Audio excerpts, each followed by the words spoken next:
కోమటిరెడ్డి వెంకటరెడ్డి సార్కు వచ్చిన బాధ ఏ పగోనికి పాలకురికి కూడా రావద్దు. ఇందిరామ్మ రాజ్యంలో ఇబ్బందులు పడుతున్న మినిస్టర్ కోమటిరెడ్డి సారే మలి సర్కార్ల మంత్రిని మడతపెట్టేటట్టే ఉండ్రాట. అగో కొదమసింహం లెక్క ఉండే కోమటిరెడ్డి సార్కు కాంగ్రెస్ ఏలుబడిలా కష్టాలా?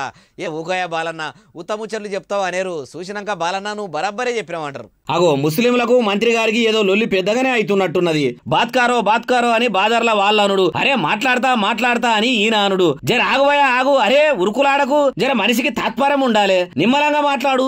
చెప్పు పేద మనిషి, నువ్వు చెప్పు. తమ్ముడు ఆగనే ఆగుతలేడు, ఎందుకు మాట్లాడవు? నువ్వు మాట్లాడాలి. మంత్రి ఉట్టిగానే అయినవా అంటుంటే కోమటిరెడ్డి సార్కు ఒకటే పారి కోపం నశాలానికి ఎక్కినట్టున్నది. ఆపిండ్రని ఆవేశం ఉన్నాగాని అంతా అదిమి పట్టుకుని మీదికి సముదాయిస్తున్నాడు. అంతలోనే వెనకరీల పడ్డ అన్న ఎగురుతుంటే, ఏ ఆగువయా ఆగు, నడమల నీళ్ళొల్లేంది, ఏంది వయా నేనేం మాట్లాడతా, బాత్కార్ అని చెప్తున్నావు. నేను నై బాత్కారే వెనక నిలబడి ఎగేసి నన్నే ఇరికిద్దామని చూస్తున్నావా నువ్వు? నీతోని కాని పని అన్నట్టు అంటున్నట్టు లేదు.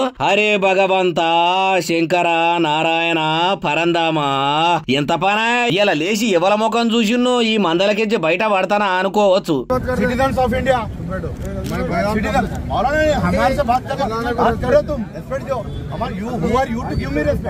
పంచాయతీ ఇంత పెద్దగా అయితేనే ఉన్నది. నువ్వు ఇండియన్ సిటిజన్ అయినా తెలంగాణ బిడ్డవైనా నేనైతే నోరు తెరిచి ముచ్చడైతే చెప్పా అన్న తరీకలనే పట్టుదల మీద ఉన్నట్టున్నాడు. నాకు తెలుసు మీరు నన్ను బదనాం చేస్తేందుకే ఇట్లా సిఏఏ మీద మాట్లాడాలని బదలరా ఇట్లా నన్ను నిలబెట్టిండ్రని మనసులో మసులుతున్నా గాని మామూలుగానే ఉండు. ఇక అంతట్లనే పోలీసులు రంగంలకు దిగిర్రు, ఎక్కడోళ్ళని అక్కడ సాగదోలిర్రు. కానీ చూసిర్రా 10 నిమిషాలు అందరు కలిసి ఒక్కరిని తిర్రమర్ర చేసినా గాని కూడా తిరిగా మాట్లాడకుండా ఒక్క మాట మీదనే ఉన్నాడంటే కోమటిరెడ్డి వెంకటరెడ్డి సార్ ఓపికకు తారీఫు చేయవలసిందే అంటారు ఈ ముచ్చటినోళ్ళు.